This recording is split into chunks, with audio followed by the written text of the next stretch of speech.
벽에 붙은 종이장 위에는 빚 기록이 가득했습니다. 한 글자 한 글자가 돌처럼 무거웠습니다. 하지만 그 무거운 빚을 대신 져주려는 한 사람이 있었습니다. 산에 올라가 약초를 캐어 가족을 살리려던 머슴. 손이 터지고 피가 흘렀지만 멈추지 않았습니다. 산 위에서 만난 두 마음은 신분의 벽을 무너뜨렸습니다. 구독, 좋아요 눌러주시고 이어서 옛날 이야기가 시작됩니다. 지난 고을의 어느 기와집. 벽에 붙은 종이장 위에는 빚 기록이 가득했습니다. 한 글자 한 글자가 돌처럼 무거웠습니다. 그 집의 당주 이대감은 나이 60을 넘겼지만 눈에는 여전히 할 말이 많아 보였습니다. 하지만 입에서는 한숨만 흘러나왔습니다. 3년 연달아 흉년이 들었기 때문입니다. 벼는 자라지 않았고 소작인들의 세금도 떨어졌습니다. 관아에 낼 세금은 또 어떻게 할 것인가? 빚이 빚을 낳으며 산처럼 불어났습니다. 이대감에게는 외동딸 미나가 있었습니다. 나이 30을 바라보는 교수였지만 얼굴에는 아직 까치집 같은 애스러움이 남아 있었습니다. 한양의 어느 상인가의 정혼까지 정해진 상태였습니다. 혼수도 장만해야 하고 예물도 마련해야 했습니다. 그런데 어디서 그 돈을 낼 것인가? 이대감은 하루 종일 방에만 앉아 있었습니다. 미나는 아버지의 모습을 보며 자기도 모르게 밥을 먹지 못했습니다. 혼사가 미루어질지도 모른다는 생각에 가슴이 철렁했지만 차마 묻지는 못했습니다. 그 집의 마당에는 백일이라는 머슴이 있었습니다. 나이는 30 가까웠지만 손은 일로 인해 마디마디가 굵었습니다. 검게 그을린 얼굴과 투박한 어깨로는 양반가의 머슴이라기보다 산에서 나온 사람처럼 보였습니다. 말을 다루고 밭을 갈고 장작을 나르는 일이라면 백일을 따를 사람이 없었습니다. 백일은 이대감의 저 한숨을 들었습니다. 미나가 밤중에 몰래 우는 것도 들었습니다. 그것들이 자기 가슴에 돌처럼 박혀 있었습니다. 한 가지 일이 떠올랐습니다. 몇 달 전 장터에서 만난 약초 장수의 말이었습니다. 북쪽 저 높은 산에 자라는 약초들이 있지요. 한양의 대가 있는 집에서는 그것을 금값으로 사갑니다. 설레풀, 궁궁이, 백출 같은 것들이 말이에요. 한 해 생각 안 하고 다니면 쌀 몇 섬을 번다니까요. 그 말이 자꾸 떠올랐습니다. 백일은 밤새 생각했습니다. 자기가 저 산에 올라 약초를 캐어 팔면 어떻게 될까? 이대감마님의 빚을 좀 덜어 드릴 수 있지 않을까? 그럼 미나 낭자도 웃을 수 있지 않을까? 다음 날 아침 백일은 이대감을 찾아갔습니다. 이대감은 방에 누워 천장만 바라보고 있었습니다. 백일이 문을 두드렸을 때도 움직이지 않았습니다. 대감마님, 뭐 하냐? 소인이 한 가지 청을 드리고 싶습니다. 이대감이 돌아 누웠습니다. 백일의 얼굴을 보았습니다. 여느 때와 다르지 않은 투박한 얼굴이었습니다. 소인이 산에 올라 약초를 캐어 팔겠습니다. 반년이면 대감마님 빚 몇 년치는 채우겠습니다. 이대감은 한참을 바라봤습니다. 그 말이 미덥지 않았습니다. 하지만 할 수 있는 것이 많지 않았습니다. 차라리 무언가라도 해보는 게 낫지 않겠는가. 가거라. 반년을 줄 테니. 백일은 절을 했습니다. 이대감은 다시 천장을 봤습니다. 그날 오후 미나는 백일이 짐을 꾸리는 것을 봤습니다. 옷 몇 벌과 삽, 그리고 약초를 담을 자루들. 미나의 눈이 빨갛게 변했습니다. 하지만 말하지 않았습니다. 조심히 다녀오세요. 네, 미나 씨. 백일은 산으로 올라갔습니다. 고을을 벗어나 더 높은 산으로 들어갔습니다. 그곳에서 백일의 새로운 삶이 시작되려고 했습니다. 하지만 그는 아직 모르고 있었습니다. 미나가 며칠 뒤 자기를 따라올 것이라는 것을. 또 그 따름이 모두를 어떻게 변화시킬 것인지도. 봄날의 산은 조용했습니다. 새소리와 물 흐르는 소리만 들렸습니다. 백일은 삽을 들고 흙을 파기 시작했습니다. 손이 벌써부터 아팠습니다. 하지만 멈추지 않았습니다. 누군가의 한숨을 덜어주려고, 누군가의 눈물을 닦아주려고 백일은 계속 팠습니다. 산은 깊고 하늘은 높았습니다. 흙 냄새 속에서 백일은 열흘을 버텼습니다. 손가락에는 물집이 잡혔고 터졌습니다. 피가 흘렀습니다. 등은 끝없이 아팠습니다. 산채로 캔 약초는 아주 조금이었습니다. 이 속도라면 반년 안에 쌀 한 섬도 못 모을 것처럼 보였습니다. 하지만 멈출 수 없었습니다. 백일은 더 높은 산으로 올라갔습니다. 장수의 말로는 높을수록 좋은 약초가 있다고 했습니다. 백일은 먹는 것을 줄였습니다. 가져온 쌀이 얼마 되지 않았기 때문입니다. 하루에 밥 한 끼, 나물 한 줌으로 견디기 시작했습니다. 그렇게 보름이 지났을 때였습니다. 산 중턱의 약초밭에서 일하던 백일이 누군가 오는 소리를 들었습니다. 숨이 헐린 소리였습니다. 누가 이 산 위까지 올라올까 싶었습니다. 나타난 것은 여인이었습니다. 백일은 깜짝 놀랐습니다. 여인은 미나였습니다. 흰 치마 저고리가 진흙에 묻어 있었고 신발은 한쪽만 남아 있었습니다. 이마에는 땀이 맺혀 있었습니다. 미나 씨. 네, 저예요. 미나의 목소리는 작았지만 흔들리지 않았습니다. 자신이 무엇을 하고 있는지 알고 있다는 듯 했습니다. 어떻게 여기까지 따라왔어요? 오빠가 간 길을 말이에요. 백일은 무릎을 꿇고 미나를 붙잡았습니다. 미나의 손은 차가웠습니다. 돌아가야 합니다. 이곳은 미나 씨가 올 곳이 아닙니다. 아버지가 알아요. 미나의 대답이 명확했습니다. 아버지가 제가 여기 온다는 걸 아십니다. 하지만 말리지 않으셨어요. 그건 뭘 의미할까요? 백일은 대답하지 못했습니다. 아버지는 빚으로 고생하세요. 저도 알아요. 하지만 혼자만 고생하라고 보낸 게 아니라고 생각해요. 오빠, 저도 도와주고 싶어요. 백일의 눈이 붉어졌습니다. 미나 씨, 이건 우리는 그냥 돈이 필요한 사람이에요. 그렇지 않아요? 미나는 백일의 손에서 삽을 빼앗았습니다. 그리고 흙을 파기 시작했습니다. 서툰 손으로 하지만 결연한 표정으로. 백일은 그제야 깨달았습니다. 이 여인은 그냥 따라온 것이 아니라 정한 것이구나.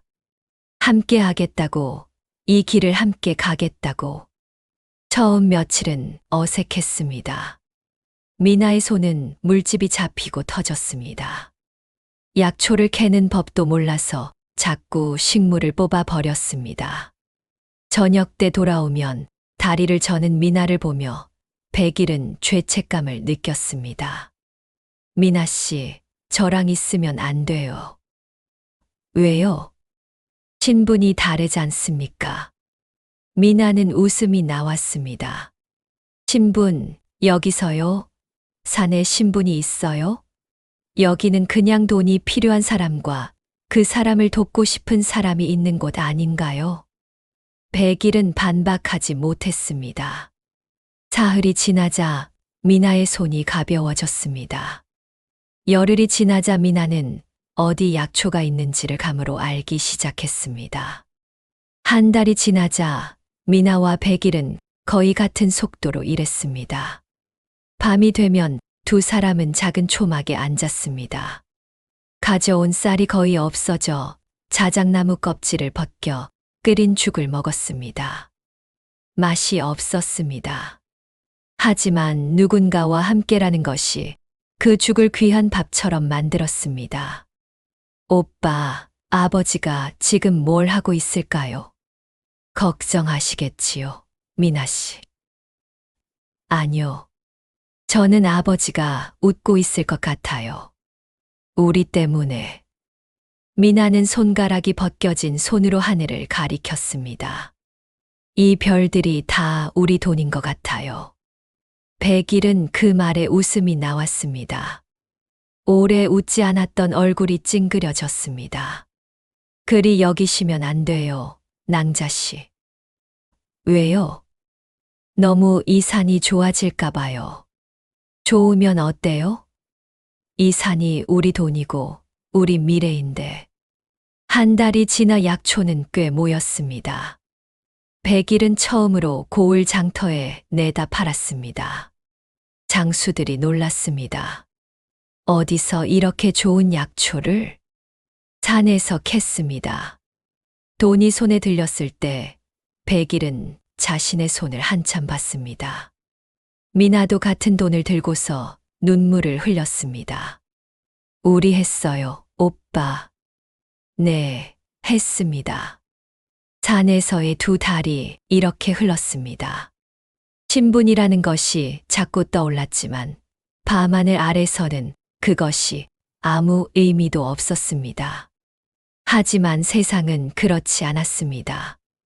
고을로 내려온 백일과 미나를 보고 고을 사람들의 입이 시작되었습니다. 한 가지 소문이 날기 시작했습니다. 저 머슴 놈 미나 씨한테 뭘 하려는 거야? 대감마님이 정신을 차리셔야 할 텐데. 소문은 빠르게 퍼져나갔습니다. 이대감의 귀에도 들어갔습니다. 당신이 아버지에게 불려가던 날, 미나의 얼굴이 창백해졌습니다. 백일은 그 얼굴을 봤습니다. 그리고 이제 더 큰 일이 올 거라는 것을 알았습니다. 지난 고을의 조용한 봄은 소문의 바람에 흔들리기 시작했습니다. 이놈, 미쳤나. 이대감의 목소리가 방 전체를 울렸습니다. 미나는 아버지 앞에 무릎을 꿇었습니다. 치마자락이 떨리고 있었습니다. 미나가 산에 올라갔다고 머슴 따랐어. 네, 아버지. 왜? 돈이 필요했으니까요. 오빠가 고생하는데. 그럼 우리 이름이 뭐가 되냐? 양반과 딸이 머슴 따라 산에 다닌다고. 이대감은 가슴을 치며 걸어 다녔습니다. 미나는 얼굴을 들지 못했습니다. 벌써 온 고을이 말이야. 저 대감집 딸이 저 따위 머슴 따라 다닌다고. 혼사는 어떻게 되냐? 예물은? 아버지. 물러나가. 미나는 눈물을 흘리며 방을 나갔습니다. 그 밤 고을의 양반들이 모였습니다. 누군가의 집 사랑채에서 백일에 대한 얘기들이 오갔습니다. 상놈이 양반 규수를 건드리다니. 대감이 정신이 없나 봐. 이건 관아에 보고해야 하지 않나? 다음 날 아침 사또의 관노들이 마을에 나타났습니다. 백일을 잡기 위해. 죄목은 간단했습니다. 상놈이 양반 규수를 모욕했다는 것. 물론 거짓이었습니다. 하지만 거짓이 때론 진짜보다 더 강했습니다. 관아의 장에서 백일은 태형을 맞았습니다. 한 대, 두 대, 세 대. 체벌이 내려칠 때마다 백일의 등에서 피가 흘렀습니다. 관노들의 얼굴에는 무감정함만 있었습니다. 이것이 관아의 일이었습니다. 이대감은 관아에 나타났습니다. 하지만 이미 때는 늦어 있었습니다. 대감, 이놈이 재판받고 있습니다. 나중에 보세요. 사또는 이대감의 말을 듣지 않았습니다. 아니, 듣지 못했습니다. 이미 고을 양반들의 말이 사또의 귀에 들어가 있었기 때문입니다. 이 상놈, 감히 양반을 업신여겨 50대는 모자라다. 100대를 가해라. 백일의 입에서 신음이 흘렀습니다. 하지만 저항하지 않았습니다. 이미 알고 있었기 때문입니다. 세상이 자신 같은 사람의 목소리를 듣지 않는다는 것을. 미나는 관아의 담장 밖에서 이 모든 것을 봤습니다. 아버지를 붙잡으려는 관노들 사이로 백일의 피 흐르는 등이 보였습니다. 그때 미나는 선택했습니다. 관아로 들어갔습니다. 아버지를 놔주세요. 이대감이 손녀를 잡으려 했지만 미나는 이미 백일 앞에 무릎을 꿇고 있었습니다. 사또마님, 제가 대신 매를 맞겠습니다. 무엇을 하는 짓이냐? 이 오빠는 아무 잘못이 없습니다. 제가 따라간 것입니다. 제가 나갔다고 왔습니다. 제 신분이 더 크니까 저를 벌주세요. 사또는 나이 60가량 되어 보이는 양반과 교수의 말을 들었습니다. 머슴을 때리는 것도 일이고 교수를 때리는 것도 일이었습니다. 하지만 교수를 때리면 문제가 더 커졌습니다. 놔두어라. 사또는 손을 들었습니다. 체벌은 멈췄습니다. 백일은 이제 더 이상 맞지 않았습니다. 하지만 일어서지 못했습니다. 등에서 피가 흐르고 있었습니다. 그런데 이의 이름이 뭐지? 이대감이 한 발 나왔습니다. 제 딸 이미나입니다. 미나? 좋은 이름이네. 그래, 이 상놈한테는 벌로 200냥을 내게 해라.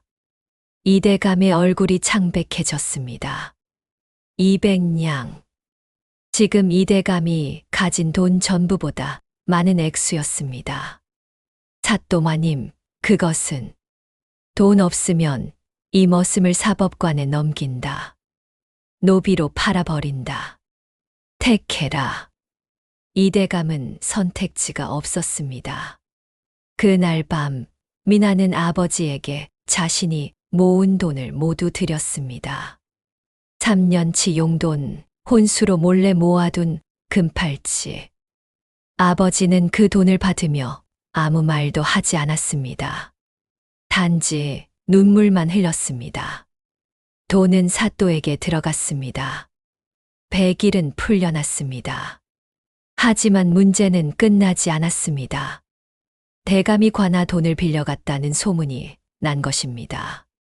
거짓이었지만 거짓이 사실이 되는 세상이었습니다. 관아에서는 이대감에게 뇌물을 줬다는 죄목을 덧씌웠습니다. 그리고 추가 세금을 물었습니다. 이미 있던 빚에 새로운 빚이 쌓였습니다. 산에서 나온 돈도 모두 사라졌습니다. 이대감은 마당에 앉아 있었습니다. 아무것도 하지 않고 그저 앞을 봤습니다. 미나는 그 모습을 봤습니다. 아버지의 어깨가 예전보다 더 굽어 있었습니다. 아버지, 나가. 미나는 나갔습니다. 백일은 산에 다시 올랐습니다. 하지만 이번엔 절망하며 올랐습니다. 아무리 이래도 이 빚은 줄지 않을 것 같았습니다. 산에서 나온 돈도 관아에 빨려 들어갔습니다. 아버지 빚도 커졌습니다. 밤이 되면 백일은 초막 앞에 앉아 하늘을 봤습니다. 별 중에 어떤 별이 자신의 미래를 나타내는지 혹은 자신에게 미래가 있는지를 생각하며 며칠 뒤 미나가 다시 산에 올라왔습니다. 아무것도 말하지 않고 그저 옆에 앉았습니다. 가요, 오빠. 어디를요? 몰라도 돼요. 함께면 돼요. 백일은 그 말을 듣고 미나의 손을 잡았습니다. 손이 많이 차갑고 야위어 있었습니다. 하지만 흔들리지 않았습니다. 그들은 다음 날 새벽에 짐을 챙겼습니다. 더 깊은 산으로 들어가기 위해 산맥을 넘고 또 넘었습니다. 백일과 미나가 도착한 곳은 지난보다 더 작은 고을의 변두리였습니다. 사람들이 거의 없는 곳, 누구도 찾지 못할 곳. 그곳에 작은 흙집 하나가 있었습니다. 예전에 한 산꾼이 살다 간 집이었습니다. 첫 겨울은 혹독했습니다. 식량이 부족했습니다. 산에서 캔 약초로 끼니를 때웠습니다. 밤은 춥고 길었습니다. 하지만 백일과 미나는 함께 버텼습니다. 밤이 새면 아침이 오고 아침이 오면 또 일이 있었습니다. 봄이 왔을 때 더 깊은 변화가 있었습니다. 미나는 이제 낭자가 아니었습니다. 그저 순이가 되었습니다. 백일이 지어준 이름이었습니다. 순이라는 이름으로 새로 태어나는 것이었습니다. 순이라고 부를게요. 이 산 위에서는 순이가 낭자보다 낫지 않을까요? 미나는 고개를 끄덕였습니다. 좋아요. 저도 그러고 싶었어요. 시간이 흘렀습니다. 한 해, 또 한 해. 산에서의 삶이 안정되어 갔습니다. 백일이 캐는 약초의 질이 좋아졌고 순이는 그것을 정성스레 말렸습니다. 장터에서는 그들의 약초를 찾는 사람이 점점 많아졌습니다. 저 약초 어디서 나온 거야? 산에서 캐는 사람이 있어요. 질이 정말 좋네. 그 사람 좀 소개해 주지 않을래? 백일은 이제 고을에서도 알려진 약초꾼이 되어 있었습니다. 여전히 머슴신 분이었지만 고을 사람들은 그를 약오빠라고 불렀습니다. 순이는 밤마다 약초 분류책을 읽었습니다. 양반가에서 배웠던 한문 실력을 써 먹고 있었습니다. 오빠, 이 풀은 원기를 돋운대요. 한양에서는 이거를 보약으로 써요. 그렇군요, 순이. 좋아요. 뭐가요? 오빠가 저를 순이라고 부르는 게 좋아요. 그럼 저는 정말 이 산의 순이가 되는 것 같아요. 한 번은 고을의 관아에서 소식이 들려왔습니다. 지난 고을에 이대감이 병으로 눕다가 돌아가셨다고. 이대감이 마지막에 무엇을 생각했는지는 아무도 모르지만 남은 것은 여전한 빛과 텅 빈 대감대였습니다. 그 소식을 들었을 때 순이는 방으로 들어갔습니다. 아무도 그것을 막지 않았습니다. 그 밤 순이가 우는 소리는 들리지 않았습니다. 다만 밤새 앉아만 있었습니다. 아침이 되면 순이는 다시 약초를 말렸습니다. 백일은 그런 순이를 봤습니다. 그리고 자신도 우는 대신 산으로 올랐습니다. 더 깊은 산으로, 더 좋은 약초를 찾으러. 그렇게 또 한 해가 지났습니다. 그 해 여름, 한 노인이 약초 장사꾼을 찾아왔습니다. 나이는 많았지만 눈은 여전히 맑았습니다. 그는 약 오빠라는 사람을 찾고 있었습니다. 백일이 앞에 나타났을 때 그 노인은 한참을 바라봤습니다. 백일이냐? 백일은 깜짝 놀랐습니다. 이 산 위에서 자신의 본 이름을 아는 사람이 나타났습니다. 그것은 이대감의 인척 어른이었습니다. 이대감이 돌아간 뒤 남은 재산 처리를 하러 온 사람이었습니다. 그리고 그는 한 가지를 알고 있었습니다. 미나는 순이라고 부르고 있습니다. 살고 있냐? 네. 그 어른은 한참을 침묵했습니다. 그 다음 말이 나왔습니다. 이대감이 돌아가시기 전날 밤 당신들을 찾으라고 했습니다. 그래서 여기까지 왔습니다. 백일의 눈이 흔들렸습니다. 대감께서 그분은 아셨습니다. 당신들이 어디로 갔는지. 하지만 찾지 않으셨습니다. 대신 마지막에 이렇게 말씀하셨습니다. 어른은 한 장의 종이를 건넸습니다. 그 종이에 뭐라고 썼나 본 적 없지만 우리가 해석한 것은 이것입니다.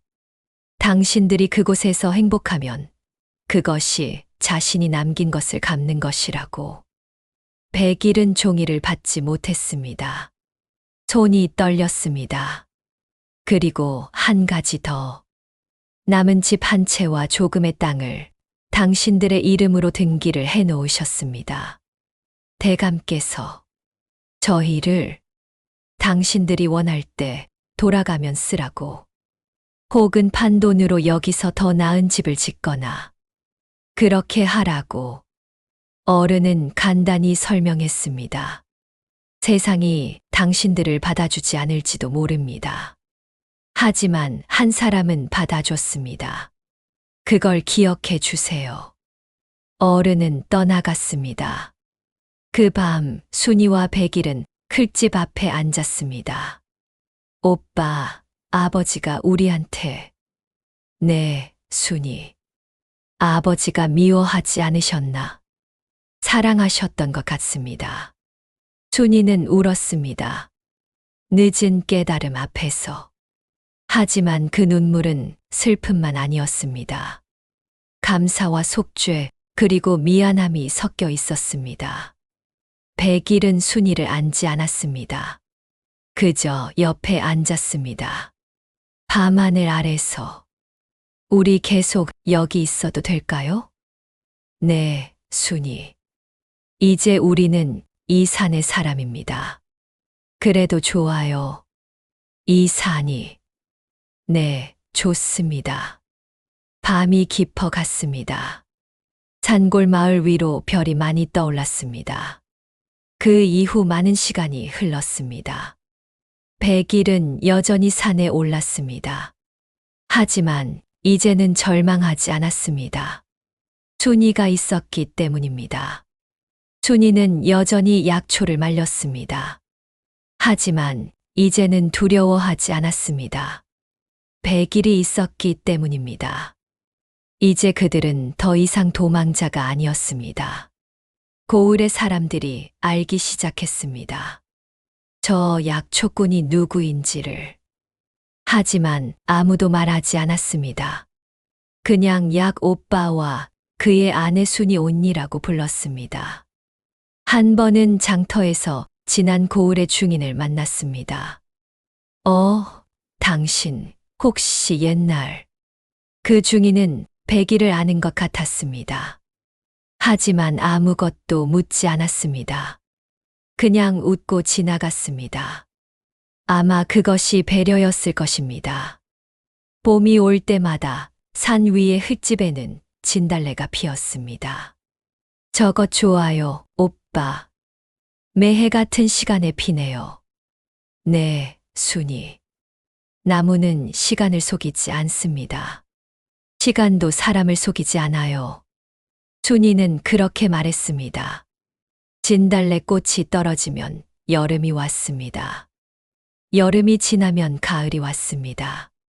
가을이 지나면 겨울이 왔습니다. 겨울이 지나면 다시 봄이 왔습니다. 그 반복이 몇 해를 채웠습니다. 한 번은 순이가 백일에게 물었습니다. 오빠, 혹시 후회해요? 그때 산에 올랐을 때. 아니요, 순이. 정말이에요. 쟤 때문에 신분도 잃고. 신분을 잃은 게 아닙니다. 신분이라는 것을 버렸습니다. 그리고 그 대신 얻은 것이 있습니다. 뭐요? 당신입니다. 순이는 웃음이 나왔습니다. 좋아요, 오빠. 그렇게 말해주니. 한 번은 관노들이 산골에 찾아왔습니다. 누군가를 찾으러. 하지만 그들은 찾을 것을 찾지 못했습니다. 이 산에는 백일도 없고 미나도 없었습니다. 오직 약초꾼 백일과 그의 아내 순이만 있을 뿐이었습니다. 그들은 돌아갔습니다. 시간이 계속 흘렀습니다. 백일의 머리에 흰 것이 보이기 시작했습니다. 순이의 손도 나이를 받아 주름이 깊어졌습니다. 하지만 그들의 눈빛은 여전히 같았습니다. 마지막 봄, 순이는 약초를 말리며 백일에게 말했습니다. 오빠, 우리 여기 좋았어요. 네, 좋았습니다. 다음 생에 다시 만나도 좋아요? 여기서. 네, 순이. 다음 생에도 몇 번을 다시 만나야 할까? 모르겠습니다. 하지만 만나면 되지 않을까요? 순이는 웃었습니다. 그 웃음이 예전처럼 밝았습니다. 그 밤, 하늘에는 별이 많았습니다.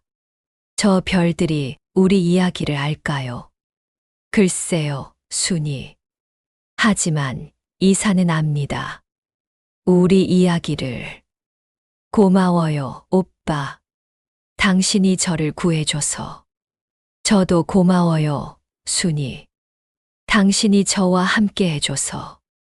진달래 꽃이 소복이 내려앉았습니다. 두 사람의 어깨에 말이지요. 그 누구도 그들을 찾지 못했습니다. 하지만 그들을 기억한 사람은 있었습니다. 고을에서, 장터에서, 그리고 이 산 위에서. 돈이 모든 것을 해결하지 못한다는 것을 아는 사람들 말이지요. 때론 한 사람의 진심이 세상의 모든 빚을 갚는다는 것을. 이 이야기는 여기서 끝나지 않습니다. 다음 편을 보고 싶으신가요? 조선시대 야담 이야기는 다음 편에서 계속됩니다. 구독과 좋아요를 눌러주세요. 더 많은 조선시대 사랑 이야기가 시작됩니다.